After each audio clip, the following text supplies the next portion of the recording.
Hi guys, welcome back to my channel. और आपको तो पता ही है, नीट 2027 के लिए बस 290 डेज़ ही बाकी है। तो इस 290 डेज़ में मैंने एक परफेक्ट रोड मैप बनाया है ड्रॉपर के लिए, जो मैं खुद फॉलो करने वाली हूँ। और लास्ट तक ज़रूर देखना, क्योंकि मैं टाइम टेबल भी आपको बताने वाली हूँ। तो देखिए, नीट 2027 के लिए 290 डेज़ बाकी है, आपको तो पता ही है। तो ये ड्रॉपर के लिए मैंने एक स्ट्रैटेजी बनाई है, या रोड मैप ही कह लो आप। तो ये रोड मैप में मैं खुद फॉलो करने वाली हूँ, और इसमें मैंने 3 फेज़ में डिवाइड कर रखा है इसको। तो चलिए देखते हैं। फेज़ वन में हमारे 90 डेज़ रहेंगे। उसमें हमारा गोल क्या रहेगा? Complete class 11 plus basic strong करने। तो देखो, बायो में मैंने आपको बताया था कि मैं 90 डेज़ में पूरी बायोलॉजी कंप्लीट करने वाली हूँ। तो मैंने उस पर एक सीरीज़ भी बनाई, तो आप वो देख सकते हो। और देखो, केमिस्ट्री फिजिक्स के आप ये चैप्टर्स कर सकते हो, मैं भी यही चैप्टर्स करने वाली हूँ। बस बायो का मैंने एक अलग स्ट्रैटेजी बनाई रही है। तो वो देखो, इतना ही है। फेज़ वन में बेसिक स्ट्रॉन्ग करना है बस आपको। फेज़ वन में इतना ही आपको आपका गोल रहेगा।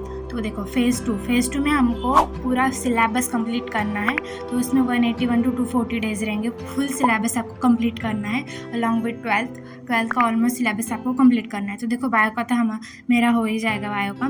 तो केमिस्ट्री में मैं क्या करने वाली हूँ? ऑर्गेनिक केमिस्ट्री और इनऑर्गेनिक की फुल केमिस्ट्री मतलब करने वाली हूँ। और फिज़िक्स देखो, मैं इलेक्ट्रोस्टैटिक करने वाली हूँ फिज़िक्स में, और मॉडर्न फिज़िक्स भी करने वाली हूँ फेज़ टू में। तो इतने सारे चैप्टर्स में करने वाली हूँ फेज़ टू में। तो मेरे सारा सिलेबस कंप्लीट हो जाएगा फेज़ टू में ही। तो फेज़ थ्री में देखो, रिवीजन, प्रैक्टिस और मॉक टेस्ट ही आपको देने हैं स्ट्रिक्टली। तो आपको डेली का 1 फुल सिलेबस मॉक टेस्ट देना है, और मिस्टेक नोटबुक आपको बनानी है, उसमें मिस्टेक आपके कॉपी करने हैं। तो देखो, वीक चैप्टर्स का आपको रिवीजन भी करना, और डेली का 1 मॉक टेस्ट तो आपको स्ट्रिक्टली लगाना है। तो या इतना ही है। तो चलो, अब हम टाइम टेबल देखते हैं एज पर स्ट्रैटेजी। तो देखो, ये टाइम टेबल ड्रॉपर के लिए आइडियल रहेगा, क्योंकि आप एक ड्रॉपर स्टूडेंट हो, एक अगर आपने ड्रॉप लिया है तो आपको ये सारी चीज़ें फॉलो करनी ही रहेंगी, क्योंकि ड्रॉपर के लिए 10 से 11 घंटे पढ़ना एक आइडियल ही रहता है। तो देखो, मॉर्निंग में आपको NCERT ही रीड करनी है बायोलॉजी की, क्योंकि मॉर्निंग में हमारा ना प्रोडक्टिव ब्रेन रहता है। तो आप NCERT रीड कर सकते हो।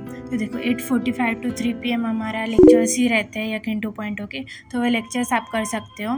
फिर 4 to 6 प्रैक्टिस कर सकते हो MCQ की। फिर 6 to 7 ब्रेक ले सकते हो। फिर से रात को 7 to 10 PM आप रिवीजन PYQ कर सकते हो। फिर 10 से 11 बजे आप NCERT रीड करेंगे फिर से बायो की। तो या इतना ही है। और टोटल आपको 10 से 11 घंटे पढ़ना है, और ये आइडल है। दैट्स इट, इतना ही है। थैंक्स फॉर वॉचिंग, और सब्सक्राइब कर देना। Bye bye.